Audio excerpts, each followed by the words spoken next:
More than 3 decades after we first met the Keatons, one of America's favorite TV families is reuniting in New York City for Entertainment Weekly's reunion issue. Just watching you guys before we even got started here, that it comes right back. I mean, those old relationships. This is such a quality group of people on that show. Like every single one. Just a great collection of people. It's cliche to say that it was like a family and everybody was just so great. We all loved each other, but we really did. It's a love that spanned 7 successful seasons. It's been 33 years since the series started, 26 and a half or so since it ended. Does it feel to you all like it's been that long? Cannot conceive that it's that long. I'm 42 years old. Okay, that helped. Which is 7 years older than I was when I first played her father. Yeah. I definitely, I mean, I feel like I was 35. I remember turning 35 and thinking, wow, this is the age that Meredith and Michael were when they started the show. Why am I alive? In between laughs, the show tackled hot-button issues with free-spirited parents Steve and Elise Keaton, played by Michael Gross and Meredith Baxter, mixing it up with their son, Michael J. Fox's iconic young Republican, Alex P. Keaton. Immature thing I have ever seen in my life. I did the teeth. Justine Bateman played fashion-obsessed middle child Mallory, and Tina Yothers was the tomboy little sister Jennifer. In season 3, little brother Andy joined the family. This is everything you'd want in a president. Alex, put this away. You'll frighten him. It was such a show that captured that moment in time in America. It was about the 1980s. It was about baby boomers and liberalism versus their son who was conservative. Michael, what do you think that show said about the age it lived in? You have a kind of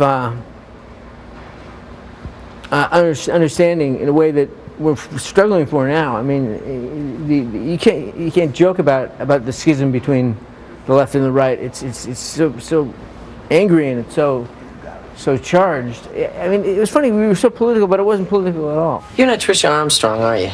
No, I'm Ellen Reed. The show launched Michael J. Fox's career, but it also launched a relationship with actress Tracy Pollan, his real-life wife of 27 years. I was there for a very short time. I was only there for 1 season, and in so many ways, it was such an important part of my life, both obviously personally and also in terms of my career, and it was such a short, intense period of time. But, I mean, it changed my life in every way. And their lives are still changing. Fox went on to appear in a few movies you may have heard of. Where? Back to the Future. You ready to put this to bed? He's still acting and serves as the brave public face of Parkinson's disease, which he's battled for 24 years. Justine Bateman went back to school a few years ago. She enrolled as an undergraduate at UCLA, where she's now in her senior year studying computer science. Michael Gross recently guest starred on the Netflix hit Grace and Frankie. It was one night, Saul, and if it's any consolation, we were not compatible. In 2009, Meredith Baxter came out in an interview with Matt on Today. Well, I guess I should be willing to say that I'm a lesbian. She's now married to her longtime partner, Nancy. And Tina Yothers is raising a family of her own away from the bright lights of Hollywood. I'd tell you what's really cool too is that the show has lived on in reruns, and you can stream it and watch it online. So now there's a whole new generation of people your kids' age or even younger who know about Family Ties. Well, our kids won't go near it. I know. Our kids haven't seen one.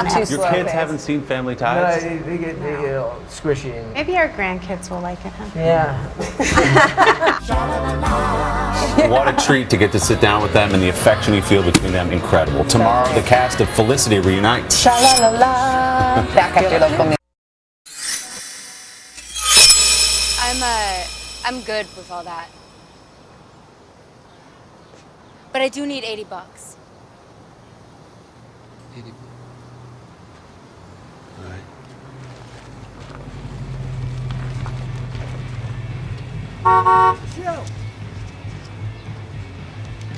All I got is 40.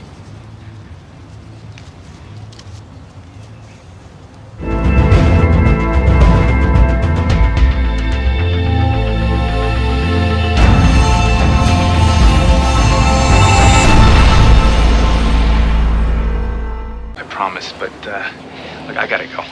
Bye. Layla. Amazing show. No, seriously, I was blown away. Thank you, Mr. Goodman. Look, I know you already have a manager, but should that ever change, I'd like to be first call. Thank you. Great job. Bye.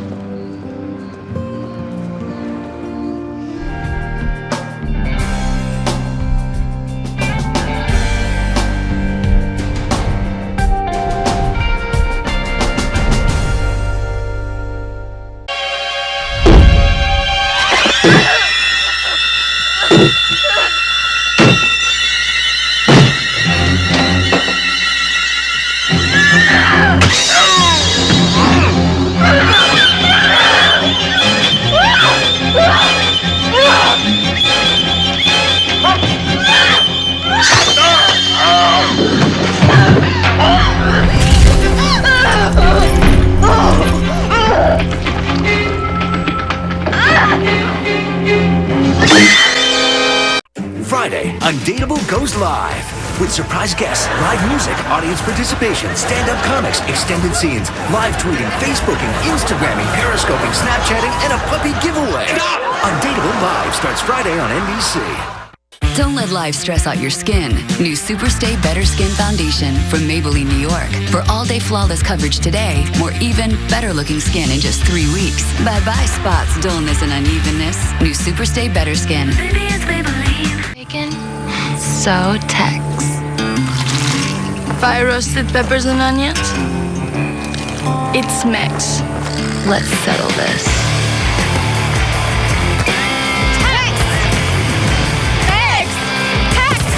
Should we tell him it's both? Eventually. When Tex meets Mex, it's a win-win. The Tex-Mex Bacon Thick Burger, only at Hardee's. I'm lucky to get through a shift without a disaster. My bargain detergent couldn't keep up, so I switched to Tide Pods. They're super concentrated, so I get a better clean. From VOA Learning English, this is the Help Report in Special English. The United Nations Population Fund says greater access to family planning methods would save developing countries more than $11 billion a year. A new UN report says the savings would come from reduced costs of care for mothers and newborn babies. The State of World Population 2012 report was released in November. It says over 200 million women in the developing world cannot get birth control or other family planning services. It says $4 billion a year could provide these women with reproductive information to reduce unplanned pregnancies or unsafe abortions. The report says about $2 billion a year would provide enough contraceptives to meet the needs of developing countries. The report says increased access to family planning is a good economic investment. It says having fewer children has been beneficial for rich countries in Europe and North America. The UN Population Fund says 1/3 of the growth of Asia's tiger economies is the result of increased use of family planning services. Sub-Saharan Africa has some of the biggest unmet needs for family planning services. The report says modern contraceptives are not widely available in countries such as Chad and Niger. But contraceptives are not enough. There are social, political, and legal barriers that prevent access to birth control. In many cultures, women are encouraged to have large families and to avoid or limit the use of contraceptives. The Population Fund says family planning helps countries reduce poverty, A recent study said Nigeria's economy would grow by at least $30 billion if the fertility rate fell by just 1 child per woman in the next 20 years. For VOA Learning English, I'm Laurel Bowman.